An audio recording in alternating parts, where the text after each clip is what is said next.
Bismillahirrahmanirrahim. Assalamualaikum warahmatullahi wabarakatuh. Salam, Om Swastiastu, Namo Buddhaya, salam kebajikan dan salam sejahtera bagi kita semua. Perkenalkan, nama saya Alisado Farhana dari kelompok 1 beserta rekan-rekan saya. Yang pertama Andi Minur Komaria, yang kedua Andi Fitriah Ningsih, ketiga Aziz Abdul Ghani, keempat Dinar Fadilah, kelima Eka Nurjana, keenam Eva Nur Hajijah, 7 Mela Andriani, dan yang terakhir Ratna Sri Rahayu. Ya, kami akan menjelaskan mengenai pembelajaran berbasis proyek atau biasa disebut project based learning. Ya, langsung saja kita masuk ke pembahasan. Assalamualaikum warahmatullahi wabarakatuh. Sebelum kami membahas lebih lanjut mengenai pembelajaran berbasis proyek, saya ingin memaparkan mengenai pengertian dari pembelajaran berbasis proyek atau project based learning. Nah, sebenarnya project based learning itu sendiri sudah banyak digunakan di berbagai negara-negara maju, seperti Amerika Serikat. Nah, jika diterjemahkan dalam bahasa Indonesia, project based learning itu dapat dimaknai sebagai pembelajaran berbasis proyek. Project based learning ini adalah metode belajar yang menggunakan proyek atau kegiatan sebagai media.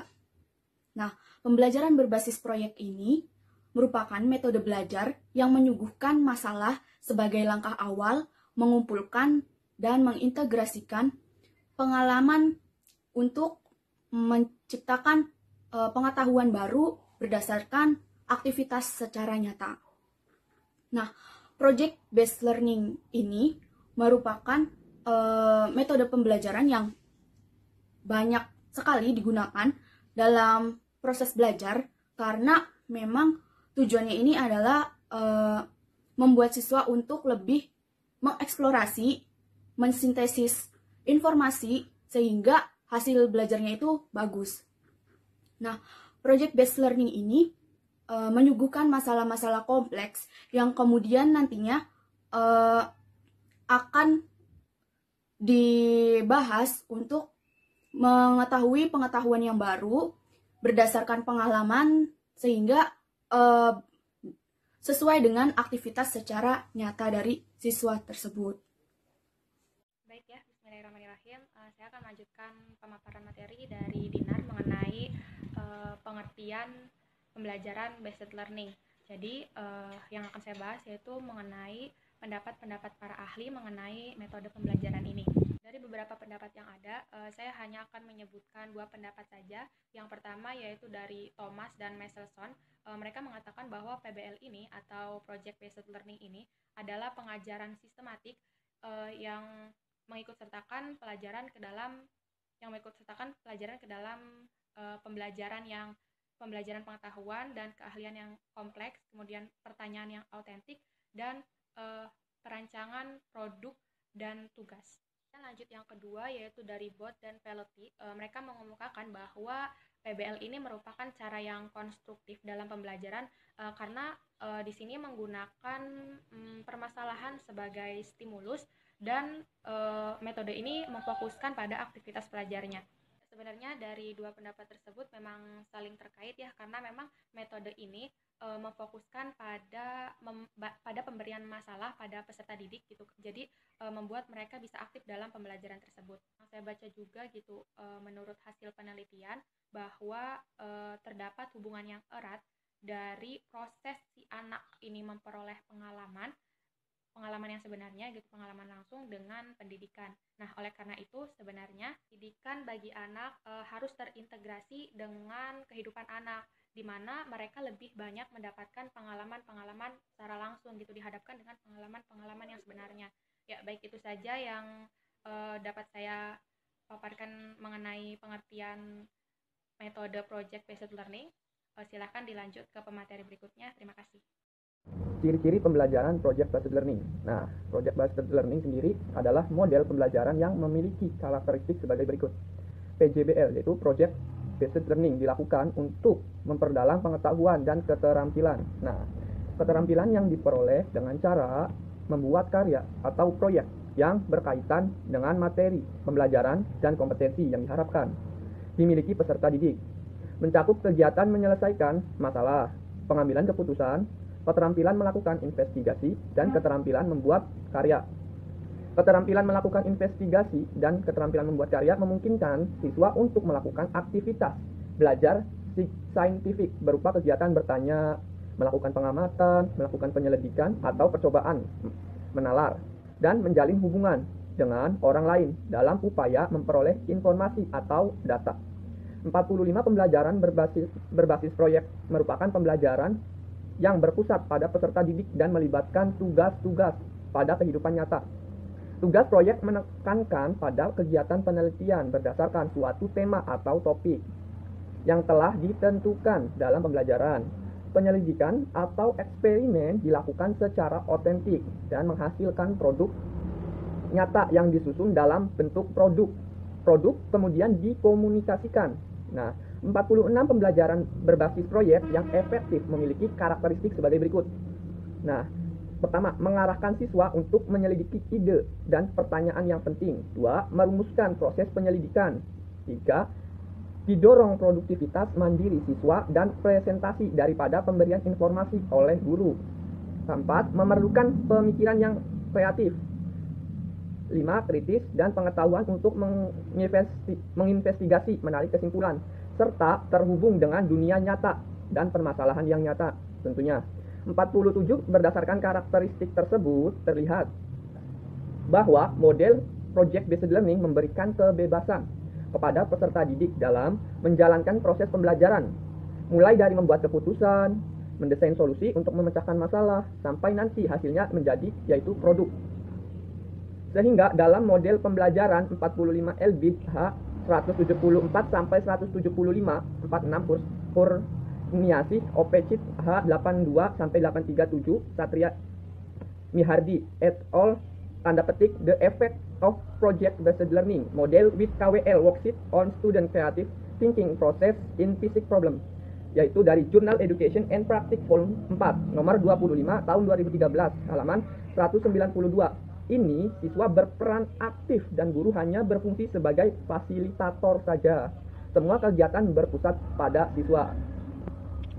Selanjutnya saya akan menjelaskan mengenai bagaimana langkah-langkah pembelajaran berbasis project atau project based learning ini. Ada 6 langkah-langkah pembelajaran berbasis proyek. Yang pertama yaitu penentuan proyek, yang kedua perancangan langkah-langkah penyelesaian proyek, kemudian penyusunan jadwal pelaksanaan proyek, penyelesaian proyek dengan fasilitas dan monitoring oleh guru, kemudian penyusunan laporan dan presentasi atau publikasi hasil, kemudian evaluasi proses dan hasil proyek. Langkah yang pertama yaitu penentuan proyek. Pada langkah ini, peserta didik baik secara berkelompok maupun secara mandiri menentukan tema atau topik proyek yang sesuai dengan tugas yang diberikan oleh guru. Langkah yang kedua yaitu perancangan langkah-langkah penyelesaian proyek. Pada langkah ini, peserta didik merancang langkah-langkah untuk menyelesaikan proyek serta pengelolaannya dari awal sampai dengan akhir. Adapun langkah-langkahnya yaitu meliputi aturan main dalam pelaksanaan penyelesaian proyek, kemudian penyiapan sumber alat dan bahan yang dapat mendukung penyelesaian proyek, hingga pengintegrasian tugas yang berkaitan dengan penyelesaian proyek yang dibimbing oleh guru. Langkah yang ketiga yaitu penyusunan jadwal penyelesaian proyek. Pada langkah ini, peserta didik di bawah dampingan guru melakukan penjadwalan semua kegiatan yang telah dirancangnya. Selanjutnya yaitu penyelesaian proyek dengan fasilitasi dan monitoring oleh guru. Langkah yang keempat ini merupakan langkah pengimplementasian kegiatan proyek. Adapun aktivitas di dalam kegiatan proyek meliputi membaca, meneliti, observasi, interview, kemudian berkarya seni, kemudian merekam, mengunjungi objek proyek, dan penelusuran melalui internet. Langkah yang kelima yaitu penyusunan laporan dan presentasi atau publikasi hasil proyek. Adapun hasil proyek dapat berupa karya seni, karya tulis, atau karya teknologi dan prakarya yang dipublikasikan dan dipresentasikan kepada guru dan juga peserta didik lain. Langkah yang terakhir yaitu evaluasi proses dan hasil proyek. Pada langkah ini, guru dan peserta didik melakukan refleksi terhadap aktivitas dan juga tugas-tugas yang telah diselesaikan selama proyek berjalan. Refleksi ini bisa dilakukan secara berkelompok maupun secara mandiri. Kemudian, dalam proses evaluasi ini, sebaiknya guru memberikan kesempatan kepada peserta didik untuk menyampaikan pengalaman yang dilaluinya selama menyelesaikan proyek baik secara individu maupun secara berdiskusi agar dapat memperbaiki kinerja-kinerja yang kurang. Kemudian, guru memberikan umpan balik yang positif terhadap peserta didik agar peserta didik termotivasi lebih untuk belajar. Itulah langkah-langkah dalam pembelajaran berbasis proyek. Ya, di sini saya akan menjelaskan kelebihan pembelajaran berbasis proyek atau project based learning. Nah, yang pertama yaitu meningkatkan motivasi belajar peserta didik untuk belajar, mendorong kemampuan mereka untuk melakukan pekerjaan penting dan perlu dihargai. Yang kedua yaitu meningkatkan kemampuan pemecahan masalah. Yang ketiga yaitu membuat peserta didik menjadi lebih aktif dan berhasil memecahkan problem-problem yang kompleks. Yang keempat yaitu meningkatkan kolaborasi. Dan yang kelima yaitu mendorong peserta didik untuk mengembangkan dan mempraktikkan keterampilan komunikasi. Yang keenam yaitu meningkatkan keterampilan peserta didik dalam mengolah sumber. Yang ketujuh yaitu memberikan pengalaman peserta didik, pembelajaran dan praktik dalam mengorganisasi proyek, seperti membuat alokasi waktu dan sumber-sumber lain seperti perlengkapan untuk menyelesaikan tugas. Nah, yang kedelapan yaitu menyediakan pengalaman belajar yang melibatkan peserta didik secara kompleks dan dirancang untuk berkembang sesuai dengan dunia nyata. Yang kesembilan yaitu melibatkan para peserta didik untuk belajar mengambil informasi dan menunjukkan pengetahuan yang dimiliki, kemudian diimplementasikan dengan dunia nyata. Yang ke-10 yaitu membuat suasana belajar lebih menyenangkan sehingga peserta didik maupun pendidik menikmati proses pembelajarannya. Sekian materi yang saya sampaikan, kurang lebihnya mohon maaf. Pembelajaran berbasis proyek memiliki kelemahan. Yang pertama yaitu memerlukan banyak waktu dalam menyelesaikan masalah, jadi membutuhkan waktu yang tidak sebentar dalam proses pengerjaannya. Yang kedua yaitu membutuhkan biaya yang cukup banyak, misalnya untuk membeli bahan-bahan atau alat-alat. Terkadang ada orang tua yang mengeluh atau merasa dirugikan. Nah, yang ketiga yaitu banyak instruktur yang merasa nyaman dengan kelas tradisional. Nah, di mana instruktur atau guru ini memegang peran utama di dalam kelas. Yang keempat yaitu banyaknya peralatan yang harus disediakan sehingga kebutuhan listrik itu bertambah. Yang kelima yaitu peserta didik yang memiliki kelemahan dalam percobaan dan pengumpulan informasi akan mengalami kesulitan. Yang keenam, ada kemungkinan peserta didik yang kurang aktif dalam kerja kelompok. Bisa saja didominasi oleh beberapa anak saja yang aktif. Yang ketujuh yaitu ketika topik yang diberikan masing-masing kelompok itu berbeda, dikhawatirkan peserta didik tidak bisa memahami topik secara keseluruhan. Untuk mengatasi kelemahan dalam pembelajaran berbasis proyek ini, guru harus dapat mengatasinya dengan cara memfasilitasi peserta didik dalam menghadapi masalah, membatasi waktu peserta didik dalam menyelesaikan proyek, meminimalis dan menyediakan peralatan yang sederhana yang terdapat di lingkungan sekitar, memilih lokasi penelitian yang mudah dijangkau sehingga tidak membutuhkan banyak waktu dan biaya, menciptakan suasana pembelajaran yang menyenangkan sehingga guru dan peserta didik merasa nyaman dalam proses pembelajaran. Peran guru dan siswa dalam project based learning. Menurut Waras Kamdi, selama berlangsungnya proses pembelajaran berbasis proyek, pelajar akan mendapatkan bimbingan dari narasumber atau fasilitator. Di mana peran fasilitator? Peran guru yang pertama, mengajar kelompok dan menciptakan suasana yang nyaman. Yang kedua, memastikan bahwa sebelum dimulai, setiap kelompok telah memiliki seorang anggota yang bertugas membaca materi. Sementara teman-temannya mendengarkan, dan seorang anggota yang bertugas mencatat informasi penting sepanjang jalannya diskusi. Yang ketiga adalah memberikan materi atau informasi pada saat yang tepat, sesuai dengan perkembangan kelompok. Yang keempat, memastikan bahwa setiap sesi diskusi kelompok diakhiri dengan self-evaluation. Yang kelima adalah menjaga agar kelompok terus memusatkan perhatian pada pencapaian tujuan.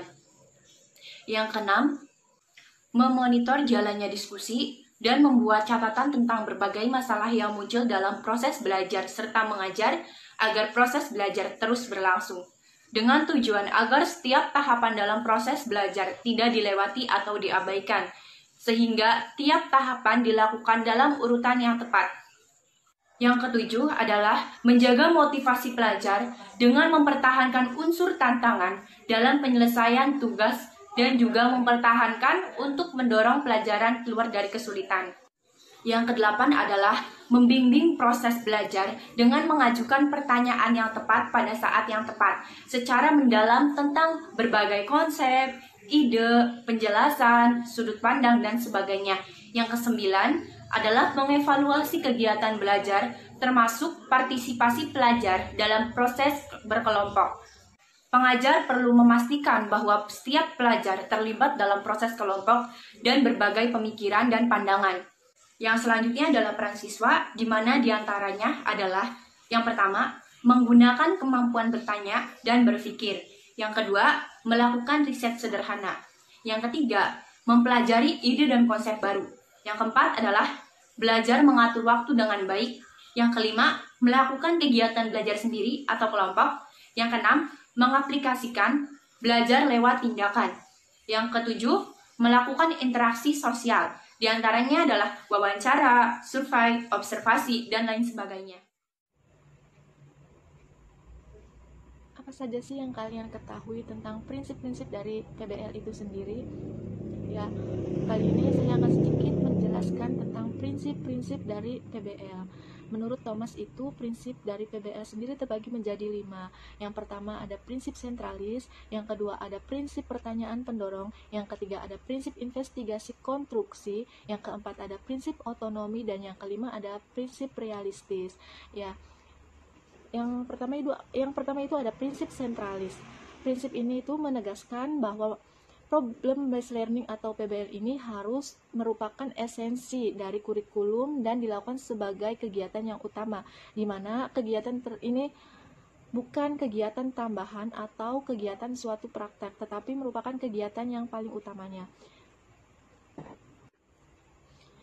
Yang kedua itu ada prinsip pertanyaan pendorong, di mana prinsip ini biasa disebut dengan prinsip penuntun, yang proyek kerjanya dilakukan harus mendorong siswa memperoleh suatu konsep.